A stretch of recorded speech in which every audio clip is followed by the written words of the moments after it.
Tidak perlu perkenalkan, saya berbicara dengan saya. Saya Victoria Zahra. Saya berada di Sabri. Baik, kita langsung saja ke materi. Bacakan yang akan kita lakukan saya sendiri.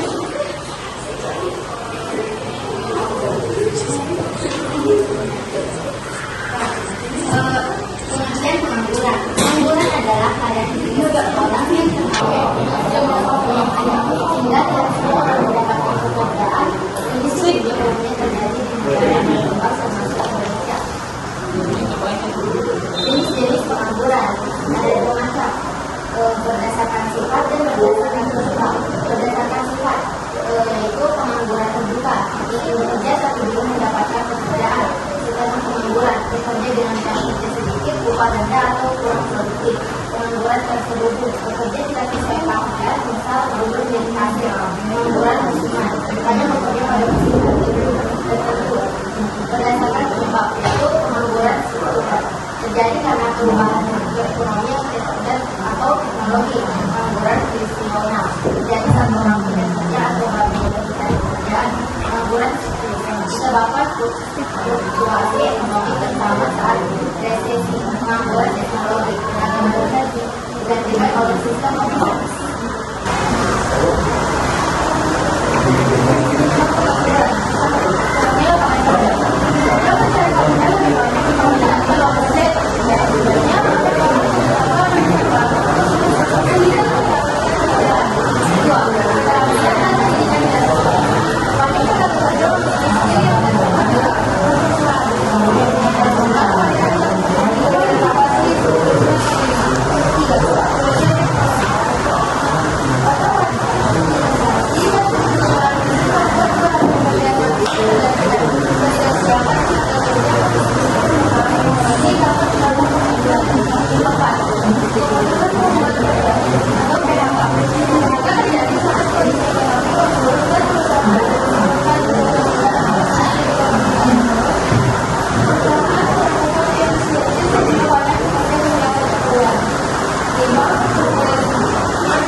Pengangguran dapat memicu stres, kecemasan, hingga masalah sosial dalam keluarga atau lingkungan.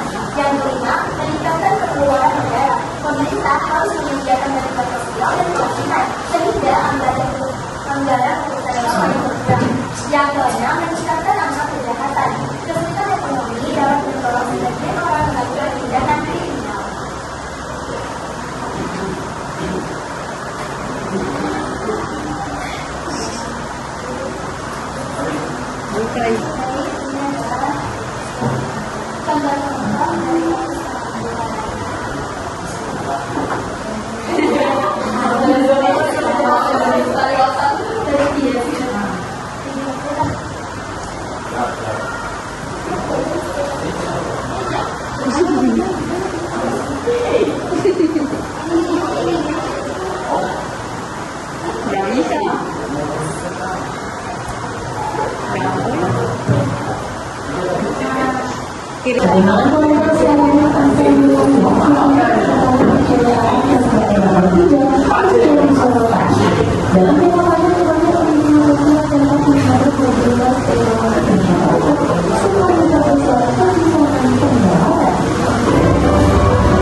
Dalam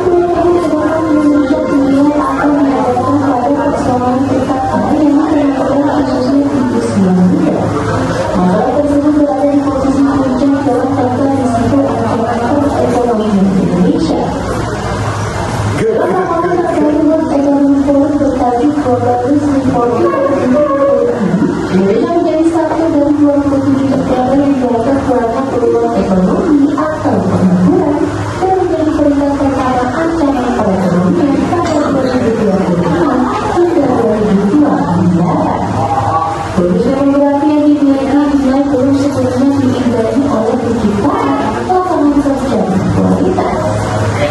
Ketidaksesuaian antara keterampilan tenaga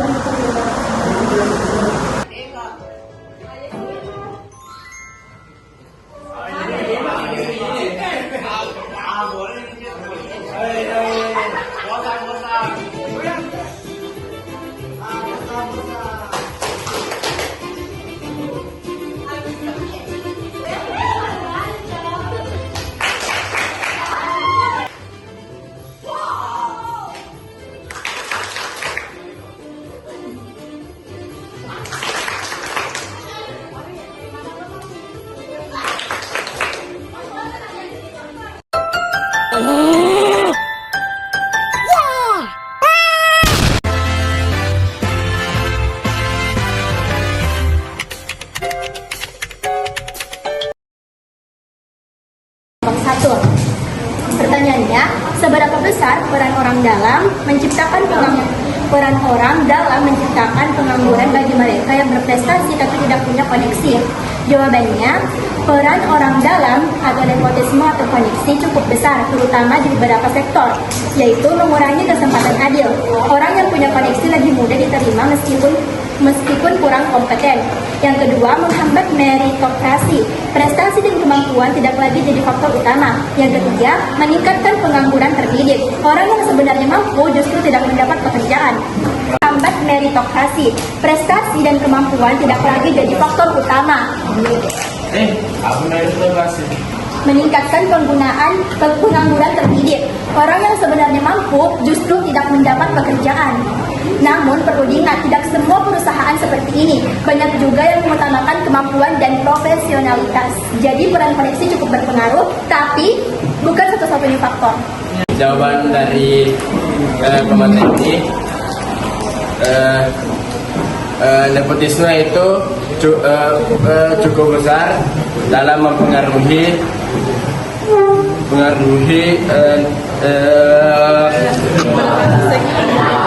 beberapa sektor pengangguran karena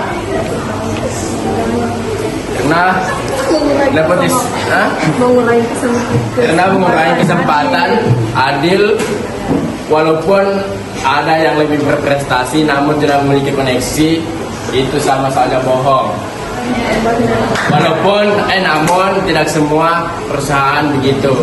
Sekian.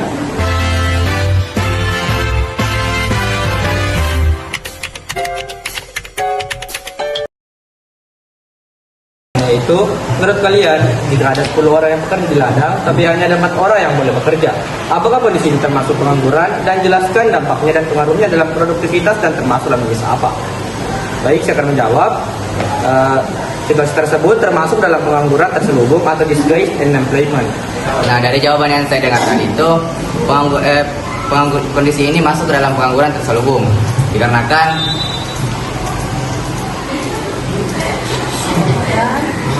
adanya produktivitas yang tidak terlalu berpengaruh. Pengaruhnya itu sangat kecil dan tidak terlalu besar.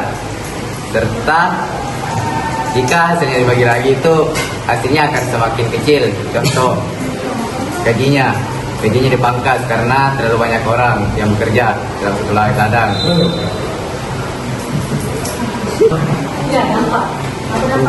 Dampak itu termasuk dampak negatif karena jangan ribut. Karena kan itu hasilnya harus dibagi lagi atau dipangkas karena kan tenaga kerja yang berlebihan atau boros.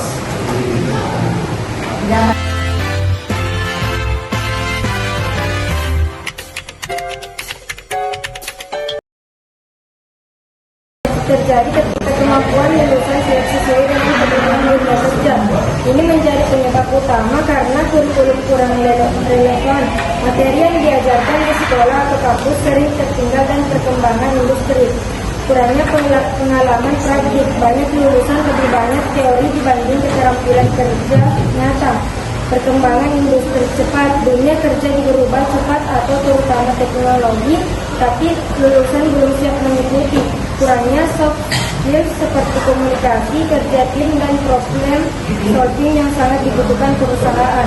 Akibatnya, meskipun lulusan banyak, perusahaan tetap kesulitan mencari tenaga kerja yang sesuai. Penyebab utama pengangguran lulusan karena ketidakupdatean dari pemerintah mengikuti zaman yang terus berkembang dari zaman ke zaman. Seperti itu.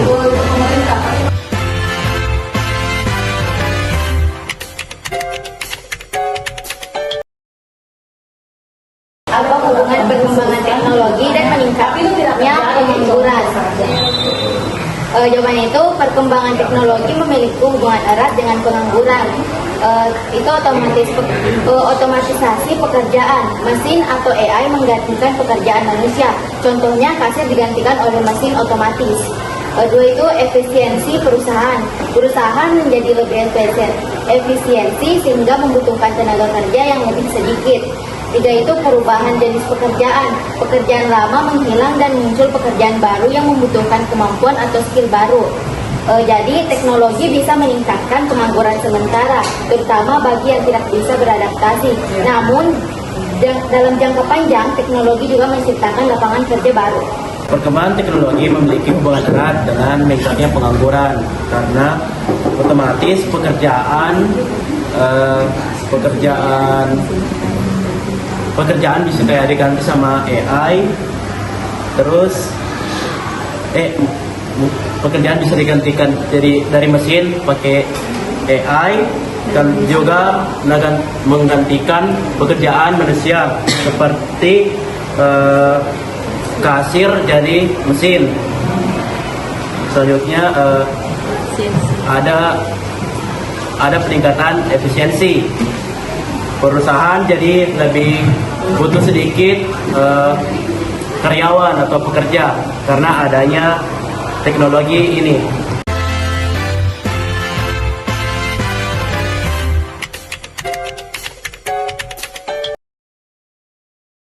Pertanyaannya, apa saja faktor yang menyebabkan pengangguran terbuka? Pengangguran terbuka adalah orang yang tidak bekerja dan sedang mencari pekerjaan. Penyebabnya, 1. Kurangnya lapangan kerja. Jumlah pekerjaan lebih sedikit dari pencari kerja. 2. Pertumbuhan penduduk tinggi. Angkatan kerja meningkat cepat. 3. Krisis ekonomi. Perusahaan mengurangi pekerja. 4. Keterampilan tidak sesuai, tidak cocok dengan kebutuhan kerja. 5. Kemajuan teknologi menggantikan tenaga manusia. 6. Lokasi tidak sesuai, pekerjaan ada tapi jauh dari tempat tinggal. 7. Kurangnya informasi kerja, tidak tahu adanya lowongan. Intinya, pengangguran terbuka terjadi karena ketidakseimbangan antara jumlah pencari kerja dan kesempatan kerja. Pengangguran terbuka adalah orang yang tidak bekerja atau sedang mencari pekerjaan. Faktor yang menyebabkan hal tersebut adalah kurangnya lapangan pekerjaan, pertumbuhan penduduk yang tinggi, krisis ekonomi,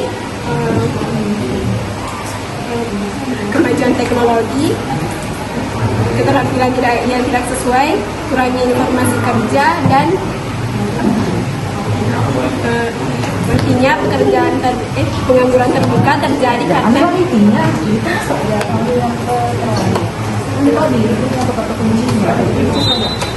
ketidakseimbangan antara jumlah pencarian dan pencari pekerjaan dan kesempatan kerja.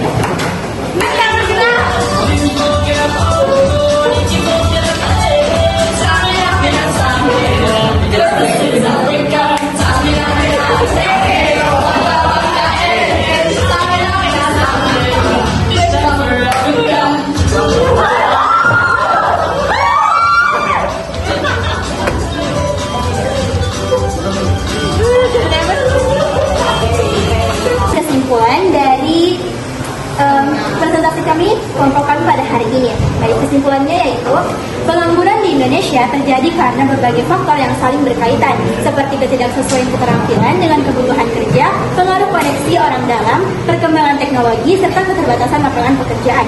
Selain itu, pengangguran tidak hanya berbentuk tidak bekerja sama sekali, yaitu pengangguran terbuka, tetapi juga bisa terjadi dalam bentuk tersembunyi, seperti pada kasus di ladang, di mana banyak orang bekerja tetapi tidak produktif. Pengangguran terselubung. Secara umum, dampak utama pengangguran adalah menurunnya produktivitas, rendahnya pendapatan, serta terhambatnya pertumbuhan ekonomi.